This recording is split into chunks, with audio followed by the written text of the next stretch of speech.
বাপরে বাপ, কি গরম রে বাবা, পুরো চাঁদি ফাটা গরম। বাড়ি থেকে বেরোতে বেরোতে হাত পা একেবারে ঘেমে যাচ্ছে। এই কে কে কে কে আরে আরে ছাড় ছাড় বলছি, ছাড় ছাড়। আরে চল চল এবার পালাই, চল। ছাড়, কি মুশকিল। এবার আমি কোথায় যাব? ও দাদা, ও দিদি, কে আছেন? এবার আমি কোথায় যাব? ওরে ওরে, কেউ আমাকে বাঁচা রে। দেখেছেন মহারাজ, দেখেছেন? শীতে ঘুম থেকে উঠতে দেরি হয় বলে তার দেরি হয়, বর্ষায় রাস্তায় জল বলে তার দেরি হয়, আর গরমে কি বলবেন? হ্যাঁ, কি বলবেন? সত্যি গোপালের এই দেরি ব্যাপারটা সহ্যের সীমা অতিক্রম করছে। রাজকোষের অবস্থা শূন্য, আর সেই বিষয়ে একটা জরুরি আলোচনার প্রয়োজন। কিন্তু আপনি তো কোনোদিন সেটা বুঝতেই পারেন না। গোপাল যেন আপনার মানে কি হৃৎপিণ্ড। হ্যাঁ, এই পথে ঘাটে কোনো না কোনো সমস্যা হতেই পারে, তার জন্য আমাদের এই সমালোচনা না করে অন্য ব্যাপারে মনোনিবেশ করা উচিত। না না বিজ্ঞানী, আজকের পরে হয় আমি থাকবো, নইলে গোপাল থাকবে। এই মন্ত্রী মশাই না থাকলে আমিও থাকবো না। হ্যাঁ, আমিও থাকবো না।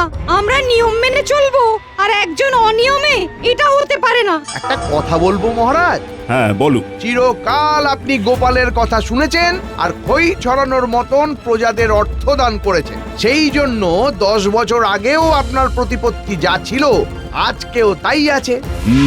সত্যি এটা ভেবে দেখিনি তো। এত ভালো মানুষই ছাড়ুন মহারাজ, একটু নিজের কথা ভাবুন, গোপালের কথা না শুনে।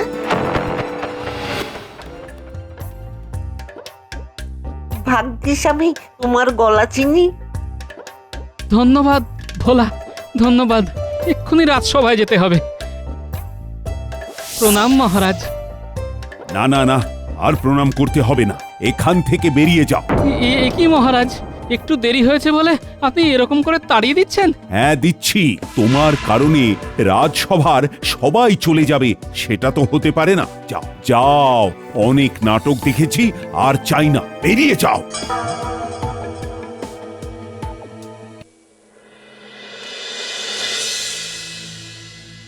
আমার তো সামান্য দেরি হয়েছিল, তার জন্য একেবারে তাড়িয়ে দিলেন মহারাজ।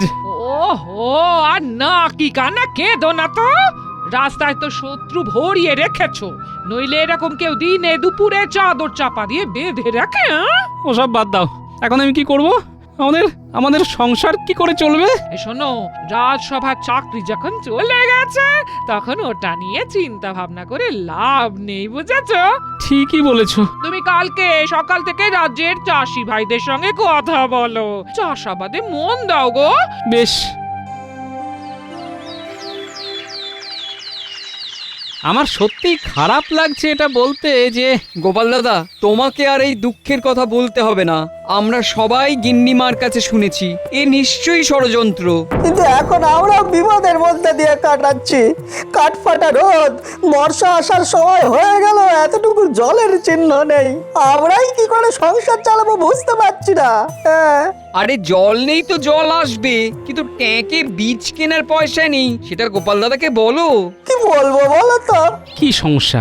আমি নিজেই তোমাদের কাছে সাহায্য চাইতে এলাম, এখন তো দেখছি তোমরা আমার থেকেও কষ্টের মধ্যে আছো। আমার না হয় সঞ্চিত অর্থ দিয়ে মাসখানেক চলবে। এখন কি করি বলো তো গোপাল দাদা? এক কাজ করো, তোমরা সবাই মিলে মহারাজের কাছে যাও। মহারাজ যদি তোমাদের কিছু অর্থ সাহায্য করেন তাহলে তোমাদের বীজ ধান কিনতে সমস্যা হবে না। তুমি আমাদের সঙ্গে যাবে তো? না না, এই মুহূর্তে আমি যাব না, তোমরা যাও, পরে দরকার হলে যাব।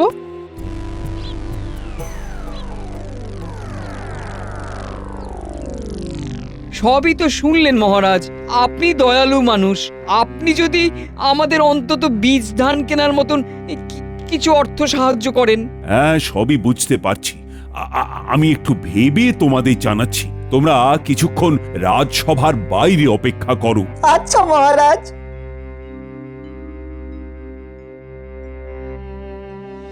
মহারাজ, এই সময়ে চাষাবাদ হচ্ছে না, চাষিরা চাপের মধ্যে আছে। এই সুযোগে আপনি জমি জমা সস্তায় নিজের নামে লিখিয়ে নিন আর বলুন যে আপনি বীজ দেবেন। হ্যাঁ। কি আমি কোথা থেকে বীজ পাবো? এত চাপা গলায় আলোচনা হলে তো আমরা কিছুই শুনতে পাবো না। এটা তোমাদের শোনার বিষয় না, এটা আমার আর মহারাজের ব্যক্তিগত বিষয়। কেমন? আকাশে কাক, আমি তো অবাক। মহারাজ, আমি দায়িত্ব নিয়ে আপনার সিন্দুক ভরাবো। আপনি শুধু আমার কথা কয়েক মাস শুনে চলুন, নইলে আপনি আমাকে তাড়িয়ে দেবেন। বেশ, আচ্ছা রাজসভা সদগণ, তোমরা সবাই এখন বাড়ি যাও। যখন দরকার হবে তোমাদের ডেকে নেব।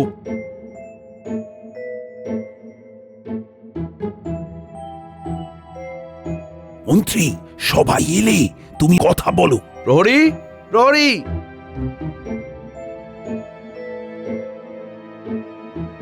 আগে বলুন। বাইরে যে চাষি ভাইরা দাঁড়িয়ে অপেক্ষা করছেন তাদের আসতে বলো। আচ্ছা।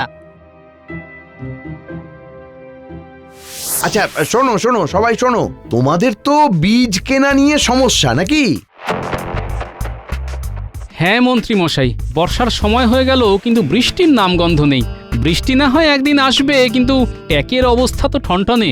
কি করবো বলুন তো? কিভাবে বীজ ধান কিনবো বলুন তো? হ্যাঁ, তোমার স্পর্ধা তো কম নয় গোপাল। তোমাকে রাজসভা থেকে বহিষ্কার করার পরেও তুমি আবার এসেছো। আমি তো সভাসদ হিসেবে আসিনি মহারাজ, আমি এসেছি একজন চাষি হিসেবে। বীজ ধান কেনার জন্য সাহায্য চাইতে এসেছি মহারাজ। ঠিক আছে, ঠিক আছে। মহারাজ চাষ করার বীজ ধান কেনার জন্য পয়সাও দেবে, কিন্তু তার বদলে তোমাদের জমি মহারাজকে বন্ধক দিতে হবে। ঠিক আছে, কি আর করা যাবে? খেয়ে তো বাঁচতে পারবো।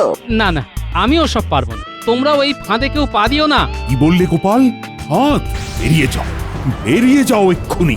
শোনো শোনো, তোমাদের কাছে কোনো উপায় নেই। হয় অর্থের বিনিময়ে তোমাদের জমি মহারাজের কাছে বন্ধক রাখো, নইলে বাড়ি যাও। ঠিক আছে, এই শর্ত মেনে নিলাম। কালকে তাহলে জমি জমার কাগজপত্র নিয়ে চলে আসিস। হ্যাঁ, নিয়ে আসবো।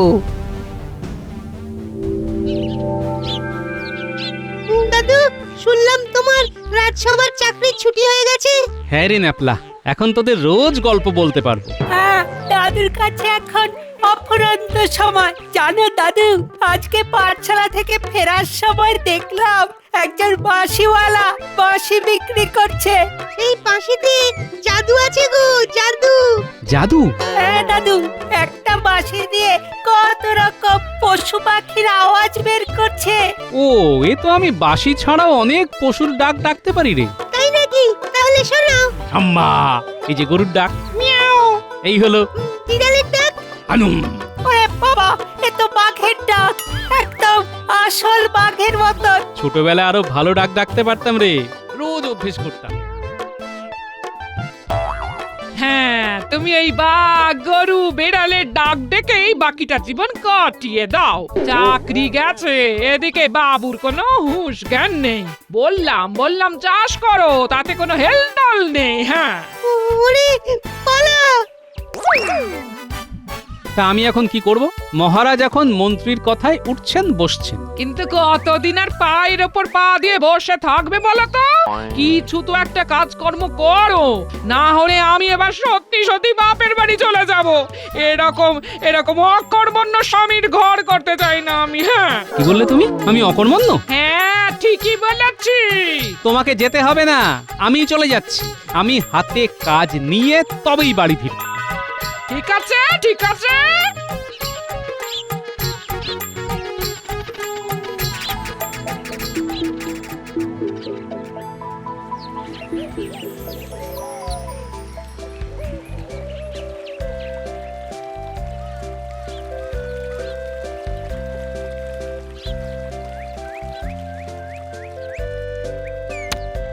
কি গো মাঝি ভাই, তুমি পাড়ে নৌকো বেঁধে ফেলছো যে, আর নৌকো টানবে না? না গো, এই কদিন ধরেই শরীরটা আর ভালো নেই, তাই নৌকো টানবো না। বলছি, আমার তো রাজসভার চাকরিটা চলে গেছে, তা তুমি তোমার নৌকো রাতের বেলা আমাকে টানতে দেবে? যা রোজগার হবে তার অর্ধেক তুমি রেখো, অর্ধেক আমি। তাহলে তো ভালোই হয় গো, সারা দিন কাজ করার পর রাতে আর কাজ করতে ভালো লাগে না। বেশ, তাহলে আজকে থেকে আমি তোমার মাঝি। তবে এই কথা রাজ্যে পাঁচকান করো না, বুঝলে? এই ব্যাপারে কোনো কাকপক্ষীতেও যেন টের না পায়। আচ্ছা, কেউ জানবে না, আমার পয়সা পেলেই হলো।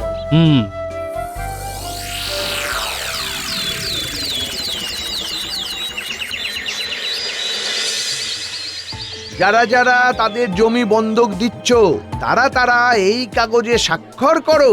আমরা তো স্বাক্ষর করতে জানি না। তাহলে আঙুলের টিপ ছাপ দাও।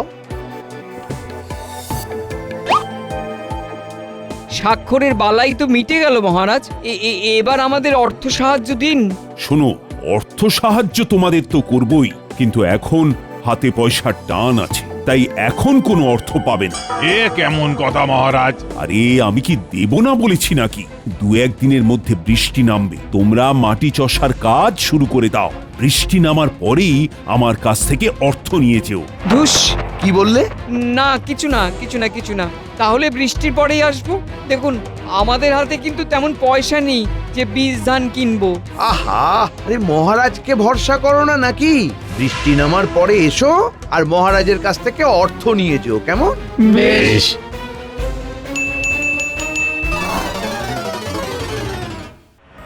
গোপাল দাদা ঠিকই বলেছিল কালকে। স্বাক্ষর করে জমি জমার কাগজ দিয়ে ফাঁকা হাতে চলে এলাম। কি যে হবে আমাদের কে জানে, এখন ওপরালাই ভরসা।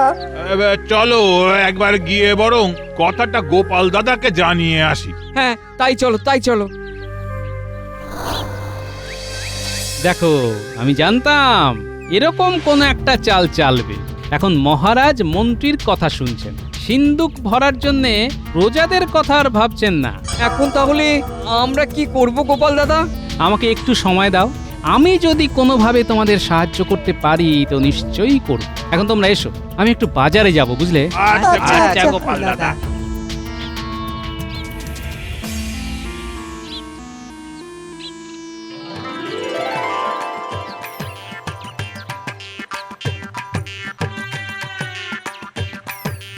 কি গিন্নি, এবার খুশি তো? আমাকে অকর্মণ্য বলছিলে। আরে দূর, আমি কথার কথা বলেছি গো। এ বলেছি নাকি? ঠিক আছে, শোনো, আমি কি কাজ করি সেটা কিন্তু পাঁচকান করো না, নইলে এখানেও ওই কুটিল মন্ত্রী কিছু একটা কারসাজি করে দেবে। না না না না, কাক পক্ষীতেও জানতে পারবে না। তুমি তোমার কাজ চাদর মুড়ি দিয়ে করো। হ্যাঁ, রাতে তো ঘুমাইনি, এখন ঘুমাই, বুঝলে? রান্না হলে ডেকে দিও।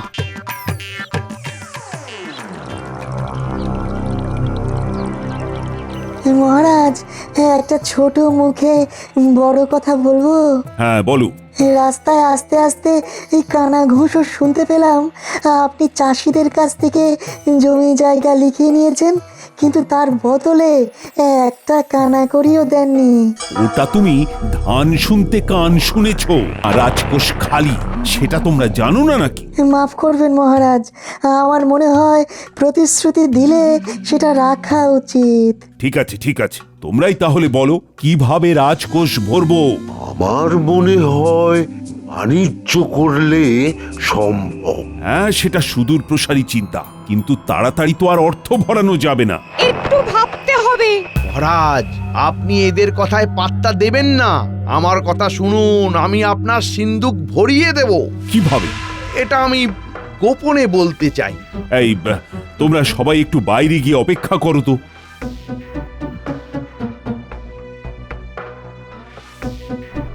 দেখুন, আপনার কাছে তো চাষিদের লিখিয়ে দেওয়া কাগজগুলো আছে। আমাকে দায়িত্ব দিন, আমি ওগুলো নদীর ওপারে শহরের এক বড় ব্যবসাদারের কাছে বেচে দিয়ে আসব। আমাকে শুধু 20 ভাগ অর্থ দেবেন, আর আপনি 80 ভাগ অর্থ দিয়ে সিন্দুক ভরাবেন। গরিব চাষিদের ব্যাপার আপনি নিজে বুঝে নেবেন যে কতটা দিলে ওরা বীজ দান কিনতে পারবে। কিন্তু আর কোনো কিন্তু না মহারাজ, যা বললাম সেটাই করুন। অনেক দিন তো হতে চললো, আর দেরি করা চলবে না। অনেক তো প্রজাদের কথা ভেবেছেন, এবার একটু নিজের কথা ভাবুন।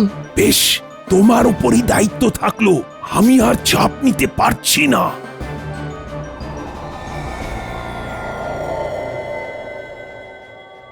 শোন বটা ঘটা, মহারাজকে আমি একেবারে হাতে করে নিয়েছি। গোপালকে রাজসভা থেকে তাড়িয়ে দিয়েছি, এবার আমি কৃষ্ণনগরের হাল ধরবো।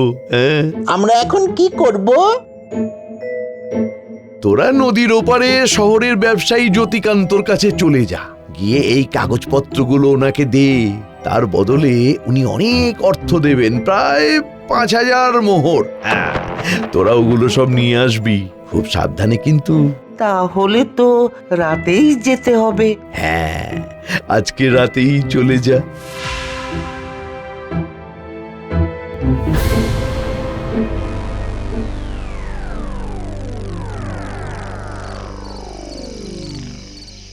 ও মাছি ভাই, ওপারে যাবে নাকি? আরে আরে এ তো বোটা ঘটা। হ্যাঁ যাবা বলেই তো বসে আছি। আমরা একটু ওই শহরের দিকে যাব। তুমি ওপারে গিয়ে পাড়েই একটু আমাদের জন্য অপেক্ষা করতে পারবে তো? পারবো। অমন ভূতের মতো চাদর মুড়ি দিয়ে কেন মাছি ভাই? ঠান্ডা লেগেছে। ওসব বাদ দে তো বটা, একটা জিনিস বুঝতে পারছিস তো, এবার আমাদের আর কোনো চিন্তা নেই। সব জমির কাগজ শহরে বেচে আমরা বড় লোক হয়ে যাব।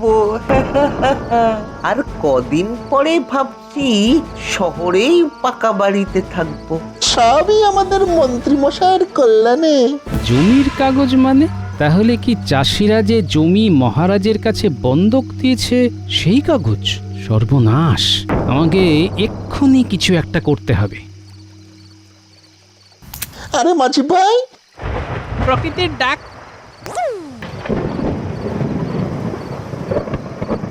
কি জ্বালা বলতো ঘটা। ঠিকই বলেছিস, ভাবলাম চট করে যাব আর চট করে ট্যাগ গরম করে আসবো, সে ঘুরে পালি হয়ে গেল। এবার বেটাদের ভয় দেখাবো, বাঘের ভয়। ওরে বটা, বটা বাঘ। ওরে ঘটা, পালা পালা পালা। বেটা, গরিব চাষিদের জমি শহরে বেচে দেবে?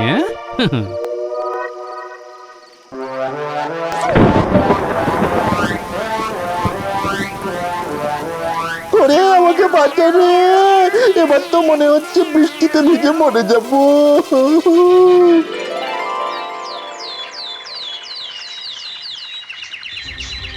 শোনো, এই হলো তোমাদের জমির কাগজ। অনেক কষ্টে কায়দা করে এগুলো পেয়েছি, বুঝলে? বলতে পারো অনেকটা ভগবানের আশীর্বাদ আর উপস্থিত বুদ্ধির জোরে। কিন্তু এখন তো এই কাগজের থেকেও আমাদের চাষ করার জন্য বীজ ধান পাওয়া বেশি জরুরি গোপাল দাদা। সেই জন্যই তো আমি তোমাদের একটা বুদ্ধি দিচ্ছি। তোমরা এক্ষুনি রাজসভায় চলে যাও আর গিয়ে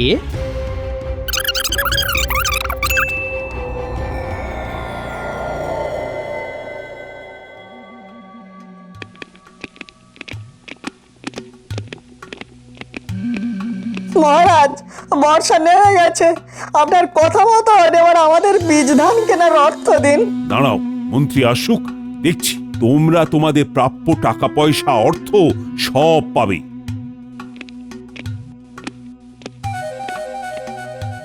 মন্ত্রী, এদের প্রাপ্য অর্থ দিয়ে দাও তো। মহারাজ, সর্বনাশ হয়ে গেছে। মানে কিভাবে? আমি বটা ঘটাকে দায়িত্ব দিয়েছিলাম যে ওই জমির কাগজ নিয়ে যেতে, তারপর ওদের প্রথমে বাঘ আক্রমণ করে আর ওরা ভয়ে পালায়। কি?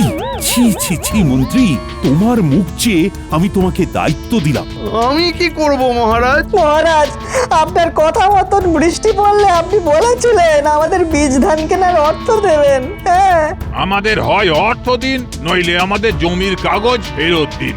হ্যাঁ, নইলে আমরা আন্দোলন করব। জমির কাগজ চুরি হয়ে গেছে। ছি ছি ছি মহারাজ, আপনি একজন দায়িত্ববান রাজা, আপনার হাত থেকে কি করে জমির কাগজ চুরি হয়? দায়িত্ব তো মন্ত্রীকে দিয়েছিলাম। ও বলেছিল শহরে এক বড় ব্যবসায়ীর কাছে তোমাদের জমি বেচলে অনেক অর্থ দেবে। আমি ওর কথায় না না না, আমরা কোনো কথা শুনতে চাই না। আমাদের জমির কাগজ ফেরত চাই। কি জ্বালা, সবাই পালাও। আপনি কোথায় পালাচ্ছেন? আপনার কথা শুনে মহারাজ আমাকে রাজসভা থেকে তাড়িয়েছে, চাষিদের এত বড় সর্বনাশ করেছে। চাষি ভাইরা, রাজ সম্পত্তির ক্ষতি না করে তোমাদের মনের রাগ মন্ত্রীর উপর দেখাও, কিন্তু কেউ ওনাকে মারবে না। ঠিক বলেছো।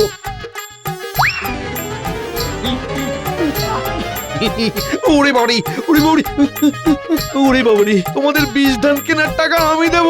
আমি আমি অল্প অল্প করে রাজকোষ ফাঁকা করেছি, তাই আজকে এই হাল। হ্যাঁ মন্ত্রী তুমি আজকে এখন থেকে মন্ত্রী স্থাবর অস্থাবর সমস্ত সম্পত্তি হরণ করা হলো, আর সেগুলো গ্রামের সকল চাষিদের দিয়ে দেওয়া হবে। আর আমার চাকরি?